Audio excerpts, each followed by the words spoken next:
3분기 증시가 오른다 떨어진다를 우리가 쉽게 예측을 할 수는 없겠죠. 근데 그런 와중에 소장님께서도 좀 말씀을 하셨을 거예요. 증시의 분위기가 지금 좀 변하고 있는 것은 맞다. 그래서 저는 좀 하반기 증시가 오르고 떨어지는 거에 대해서 정말 중요하다고 생각이 드는 내용이 이 내용이에요. 국내 증시 상반기에 엄청나게 올랐습니다. 전 세계 코스닥 상승률이 탑이라고 제가 알고 있는데 거기엔 어떤 내용들이 있었죠? 2차 전지가 지수를 끌어올린 내용도 있었고 상저하고에 대한 전망도 살펴볼 수 있었을 거예요. 상반기에는 부진했지만 하반기에는 좋아질 것이다. 올라올 것이다. 뭐가?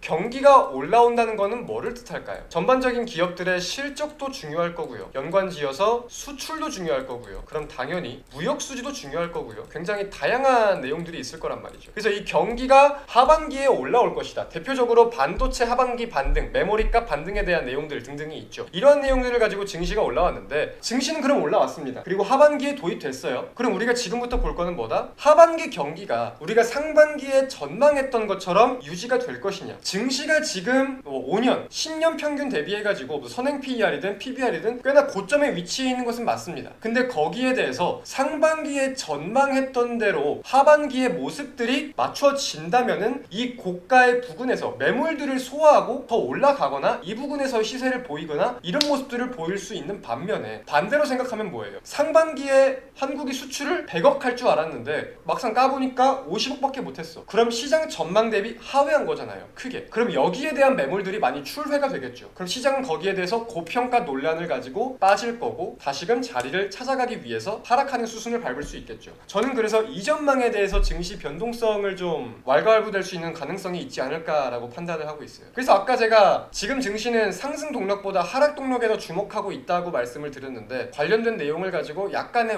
우려감이 있는 상태이긴 합니다. 개인적으로. 호수형, 초전도체가 요즘 대단한 찌라시라는 건 확실히 맞는 것 같아요. 초전도체 내용들 다 알고 계세요? 간단하게만 설명을 좀 드릴게요. 결국은 전기에 저항이 없는 것을 뜻하는 거잖아요. 기존적으로는 영하 200도를 넘어가는 전기가 저항을 잃어버리는 그런 특성이라고 보면은 이제 지금 부각을 받고 있는 건 상온 초전도체죠. 상온. 그래서 상온에서도 전기가 저항 없이 움직인다. 여기에 대해서 시장이 굉장히 크게 주목을 했던 거였고 원래도 계속해서 연구가 이루어지고 있던 부분이긴 했습니다. 근데 한국의 고려대학교 교수가 개업을 한 퀀텀 에너지 연구소 맞을 거예요. 그 측에서 이제 아카이브라는 무료 논문 공개 사이트에 공개를 한 거죠. 그 물질이 이제 LK99였던 거고. 그래서 이 상온 초전도체라는 게 정말 양산이 되고 활성화가 된다고 했을 때 과학계에 정말 큰 열풍이 불어올 것이다 라는 내용을 가지고 시장이 지금 크게 주목을 하고 있는 것 같아요. 대표적인 내용을 보면 뭐 자기부상 열차라거나 이제 뭐 발전소에서 우리가 가정집까지 송전되는 경로를 본다고 하더라도 지금은 계속해서 저항 때문에 손실되고 있는 전기들이 있는데 그러한 내용들도 없어진다고 합니다. 그래서 뭐 핵융합, 양자 컴퓨터, 자기부상 열차 등등 이 미래과학 기술과 관련된 부분에 있어가지고 굉장히 큰 혁신이고 패러다임이 될 것이다. 이러한 내용들이 굉장히 많이 언급이 되고 있는 상황인 것 같아요. 그래서 이 저항이 없다는 내용이 뭐냐면은 이거를 간단하게 설명을 드릴게요. 이 저항이라는 건 이러한 의미예요. 이 전류가 움직이는데 뭐 전선을 통해서든 어떤 경로를 통해서든 움직이는 데 있어가지고 이 형성된 물질과의 충돌이 있잖아요. 그래서 그런 부분들에 대해서 저항이 생기는 건데 이 전기적 저항이 사라진다면은 이게 에너지 손실이 안 되니까 전류가 열로 변하지 않으니까 발열도 되지 않고 그 전류 그대로 100%인 그대로 옮겨질 수가 있다는 거죠. 이런 부분들에 대해서 과학적으로 굉장히 활용할 수 있는 부분들이 많다라는 점에 대해서 굉장히 좀 주목을 받고 있는 것 같아요. 근데 여기서 지금 논란이 되고 있는 내용은 뭐냐? 한국에서 논문을 발표한 것은 맞습니다. 이제 뭐 미국에서도 그렇고요. 한국의 뭐 서울대, 연세대, 뭐 한양대도 그렇고요. 중국에서도 그렇고요. 이 논문을 토대로 지금 테스트를 해보고 있는 것 같아요. 거기에 대해서 아직 확실하게 나온 내용들은 없지만 아직까지는 찬반이 많이 나뉘고 있다 보니까 우리가 무언가가 확실하게 이거는 됐다, 이거는 안 됐다 판단을 하기엔 섣부른 시기라는 거죠.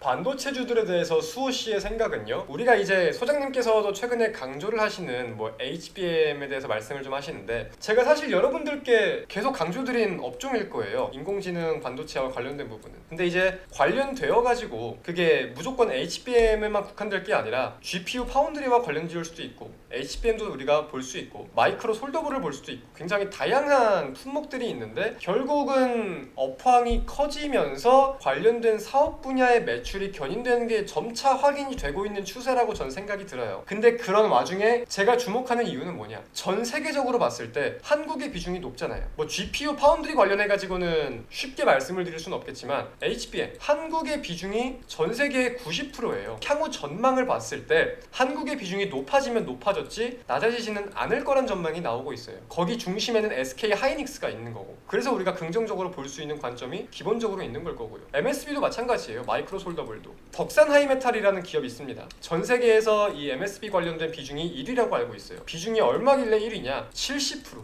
전 세계적으로 한국의 이목이 집중될 수 있는 포인트들이 있는데 그 업황이 굉장히 빠른 성장세를 보일 것이라고 기대가 되니까 생각을 해봐야 되는 업종이 아닌가라고 생각이 드는 거죠. 자, 아무튼 오늘 방송은 여기서 마무리하도록 하겠습니다. 내일 웃으면서 또 찾아뵙도록 하겠습니다. 안녕.